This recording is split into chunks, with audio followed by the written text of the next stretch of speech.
আসসালামু আলাইকুম। কেউ কেউ বলছেন যে আমাদের মহামান্য রাষ্ট্রপতি ভাইগা গেছেন, কেউ কেউ বলছেন যে অসুস্থতার উসিলা দিয়া দেশ ছাড়ছেন, আর কিন্তু দেশে আসবেন না। আবার কেউ কেউ বলছেন যে না, চিকিৎসা শেষে তিনি দেশে আসবেন, কারণ সংবিধান অনুযায়ী তিনি এখনো এই মুহূর্তে রাষ্ট্রপতি পদে আছেন, যেহেতু নবনির্বাচিত বিএনপি সরকার এখন পর্যন্ত কোনো রাষ্ট্রপতি নির্বাচিত করেনি। এখন কেন হঠাৎ করে আপনার তার বিরুদ্ধে ভাইগা যাওয়ার অভিযোগ আসলো? তবে রিপোর্ট দেখা অনেকে আবার বললেন যে ঘটনা কি, আবার কেউ কেউ বললেন কেন ভাই, আমার দেশ পত্রিকা কি মাহমুদ ভাই কি খালি এগুলাই দেখে, অন্য কিছু দেখে না? তিনি তো তুরস্কের নাগরিকত্ব নিয়ে রাখছেন, ওইটা নিয়ে কথা বললে আবার তিনি রাইগা যান। মানে প্যাচটা কোথায় লাগে রাখছে দেখছেন।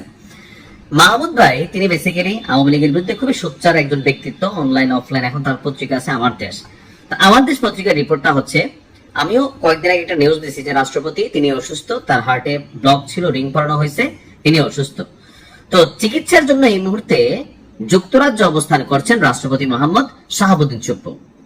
দেশে যখন কৃচ্ছ সাধন চলছে, অর্থাৎ এই মুহূর্তে সরকার অতিরিক্ত ব্যয় বা ধরেন বিলাসিতা এগুলা কিন্তু করতে দিচ্ছে না, তখন ফলো আপ চিকিৎসার জন্য পরিবার সহ সরকারি খরচে যুক্তরাজ্যের লন্ডনে গেছেন ফ্যাসিস্ট আওয়ামী লীগ আমলের এই রাষ্ট্রপতি। পত্রিকা এভাবে লিখছে, বোঝাই যায় যে আওয়ামী লীগের প্রতি তিনার যে রাগের গোসার জায়গাটা। এখন বিষয় হচ্ছে, অসুস্থ রাষ্ট্রপতি, তাহলে পরিবার বলতে কি শুধু স্ত্রী নিয়ে গেছেন? যাইতেই পারেন, কিন্তু যদি এর বাহিরে কাউরে নিয়ে যান, অবশ্যই তিনি রাষ্ট্রের টাকা অপচয় করছেন।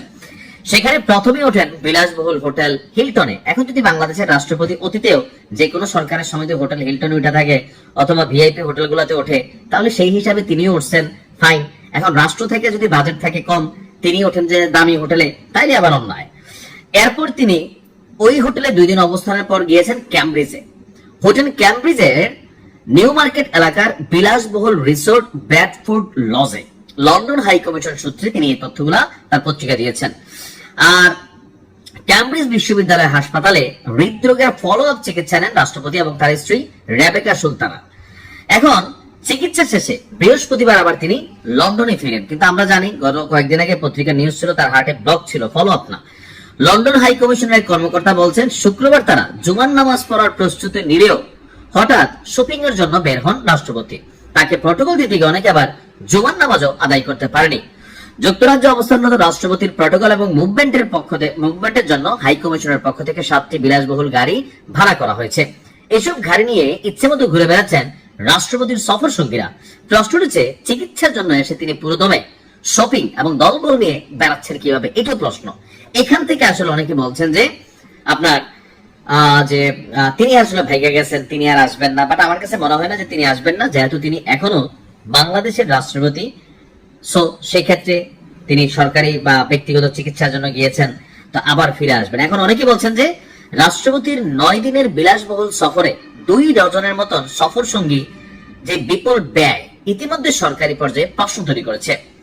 তো এখানে আমরা যতটুকু দেখছি যে 2 বছর পর মেডিকেল চেক আপের জন্য আগামীকালকে, অর্থাৎ আমার এই নিউজটা যখন আপনি শুনছেন, যদি এটা রবিবারের পরে হয়, হয়তো রাষ্ট্রপতি আইসা গেছে, অথবা যদি না আইসা থাকে তাহলে তিনি ভাইগা গেছেন। আমাদের কাছে যে তথ্য আছে, আগামী রবিবার অর্থাৎ আগামীকালকে তিনি বাংলাদেশে ব্যাক করার কথা। যদি ব্যাক না করেন, তার মানে কোনো কারণে তার চিকিৎসার জন্য সময় বাড়ানো হয়, তাহলে বুঝতে হবে তিনি হয়তো আর আসবেন না। বাট যদি আসেন, তাহলে অনেকে যারা বলছেন রাষ্ট্রপতি ভাইগা গেছে শাহাবুদ্দিন চুপ্পু, বাট আমার মনে হয় না। আর দল হিসাবে বিএনপিও রাষ্ট্রপতির প্রতি তেমন কোনো অন্যায় জুলুম অবিচার এখন পর্যন্ত করে নাই, যার জন্য তিনি আসলে বাংলাদেশ ছাড়া ভাইগা যাবেন। অন্তত এই সরকারের আমলে তার বিরুদ্ধে আর তেমন কিছু হবে না। ডক্টর ইউনূসের আমলে যেটা চেষ্টা করা হয়েছে ওইটাও করতে পারে নাই। সো আপাতত আমার মনে হয় যে বিএনপি এমন কোনো কিছু করবে। যাই হোক, ভালো থাকুন। আসসালামু আলাইকুম।